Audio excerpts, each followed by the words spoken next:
Want to learn how to stop being a people pleaser in dating and why it's important? Well, you've come to the right place. What's up guys, I'm Emily, head coach and co-founder at emlovz.com, and in 2012 I went on a 100-date experiment. Since then, I've been helping my clients find love fast with my coaching and matchmaking programs. And a lot of my clients come in and realize that they're being people pleasers. They're always being super nice to the women they're dating, and they're ending up the nice guy who doesn't get the girl. If this is you, or you're finding yourself in relationships where you're giving and not receiving enough, then there is a solution, and it's very, very important that you stop giving so much and you learn how to not be a people pleaser in dating, because it won't serve you at all. So let's dive into today's topic. So in dating, it is so important for there to be an equal give and take in relationships. If you're a people pleaser, you're probably used to giving because you grew up in a household where you might not have gotten the emotional support that you needed. And as such, you may have learned that the only way to get the emotional support you needed was to give to your parent or your primary caregiver emotionally, energetically, just to do really nice things for them or put yourself out there rather than receiving. And this causes trouble in relationships because even if you're able to get into a relationship, chances are you're choosing people who are going to take from you, and you're going to feel used and abused. You're going to get resentful, and resentment is the kiss of death for relationships. So we don't want you feeling like that, and if you want to avoid it, let's discuss ways to not be a people pleaser in dating. First things first, you need to start learning how to receive. You want to be able to receive in all of your relationships as well as give. And you're probably the type of person who likes to pay for everything, or you give more in your friendships than you receive in your friendships. And it's really important that you start learning how to receive, because maybe the way that you grew up, it was not normal for you to receive. So start by doing things for yourself that you ordinarily wouldn't. Like maybe you go get a manicure or a pedicure or something, and so you're practicing receiving from women. Like ideally it's probably a person who's working on you. So you're practicing receiving from a woman, receiving services. Maybe you go and get a massage and you have a female masseuse. That's practicing receiving. You really want to start getting in the habit of practicing receiving. Start with giving to yourself. What I want you to do is make a list of 10 things that you would like to receive that maybe are just sound out of the ordinary. You wouldn't normally buy them for yourself. You would always make an excuse why you don't need that nice thing, but it would feel really nice to have it, whether it's a nice pair of jeans, a nice pair of shoes, a new phone, a great watch. I want you to make a list of 10 things that if you were to receive them, even if you're buying them for yourself, that's a form of receiving from yourself that you probably aren't used to if you're a people pleaser. So I want you to make this list and start small. Start by giving yourself one new thing each week. Maybe it's just that you're going to order the filet at dinner instead of the more reasonable option. Maybe you're going to take yourself out to a movie. It doesn't have to be super expensive, but it needs to be something where you're practicing giving to yourself and receiving that.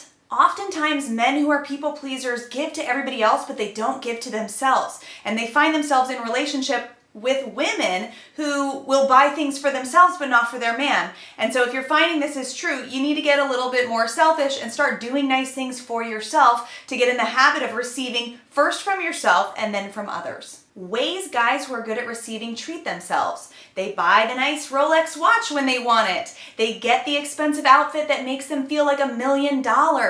They get the filet at dinner when they want the filet. They ask for the different wine glass when they pour it in the wrong wine glass or you want the other wine glass. They ask for their order to be taken back and corrected when it isn't cooked to their specifications. They really treat themselves well. And when something isn't right, they speak up about it because they're worth it. I want you to start practicing this. If your steak isn't cooked correctly, I want you to practice sending it back. I really want you to get in the habit of treating yourself as well as you treat other people, because you're worth it. And the more you raise your own perceived value, the more valuable the women that you date are going to perceive you to be, and you're going to start attracting much higher quality women. Another thing you can practice receiving is compliments.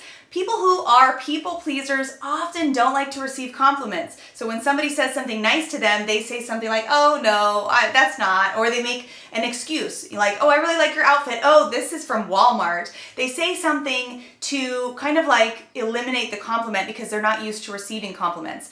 This week, if you're a people pleaser, I want you to practice receiving compliments and really feeling it. So when someone gives you a compliment, it is so nice of you to receive it wholeheartedly and to really express your gratitude and receive it. So instead of saying, oh no, this is from Walmart, or oh, I didn't even do anything, it was nothing, I want you to say, thank you so much. That really means a lot to me.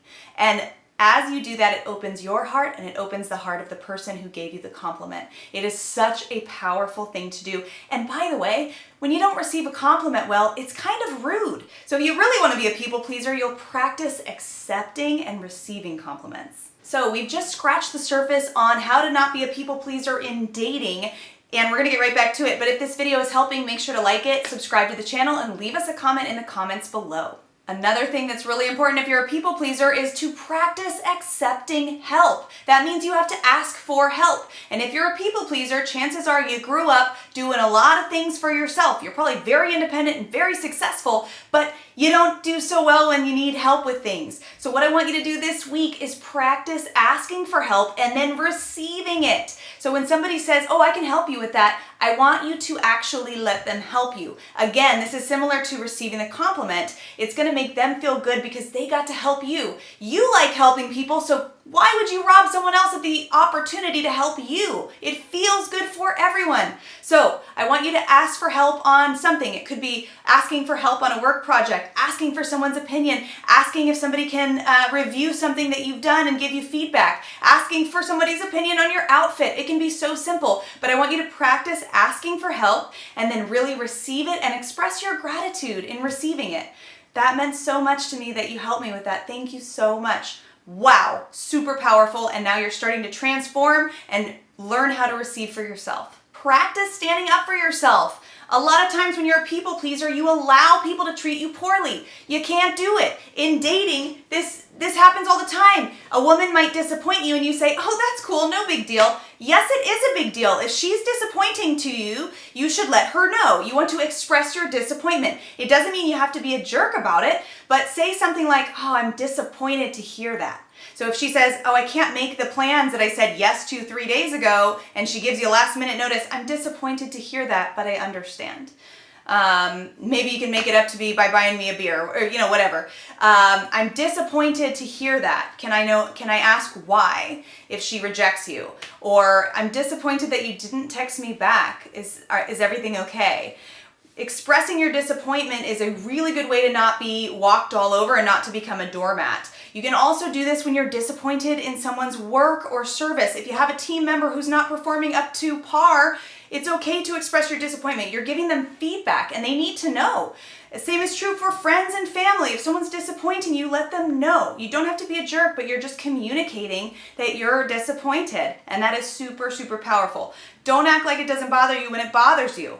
That is going to help her to see you as more valuable and not somebody she can just walk all over. Practice asking for what you want. So maybe you see somebody has wine in a wine glass and you don't get that same wine glass, and even though maybe it's not the right wine for that wine glass, you want that wine glass. Well, ask the server if they can give you a pour in that wine glass that you want.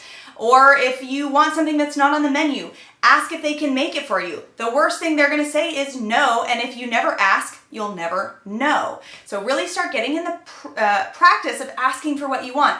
This requires you to know what you want, and if you're a people pleaser, you've probably spent a lot of years of your life not even knowing what you want because you just try to please everyone else. I want you to start people pleasing yourself, okay? So you need to start asking for what you want and thinking about what you want. What do I want today? What would make today better for me? You're gonna get a little bit more selfish and it's gonna serve you a lot because then people are gonna see you as more valuable because you're valuing yourself and your own happiness more. When you bump into somebody, do you say sorry or do you say pardon me?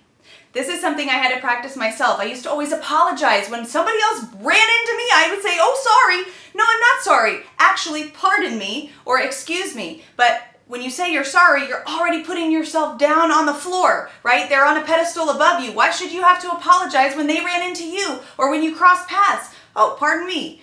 No big deal, but watch out when you say, I'm sorry. When do you apologize for things? Probably it's in your subconscious, you're not even aware of it, but pay attention to when you say, sorry, I'm sorry, and really mean it. So I don't think you're going to be sorry because you ran into somebody. That just tells me that you don't value yourself. Oh, pardon me, or excuse me, or whoa there, not sorry. Thanks so much for watching this video, guys. I hope it was helpful. I hope that you're going to stop being a people pleaser and start pleasing yourself instead. It is going to serve you in all areas of life. If this video was helpful, make sure to like it, subscribe to the channel, leave us a comment in the comments below, and follow us on social media.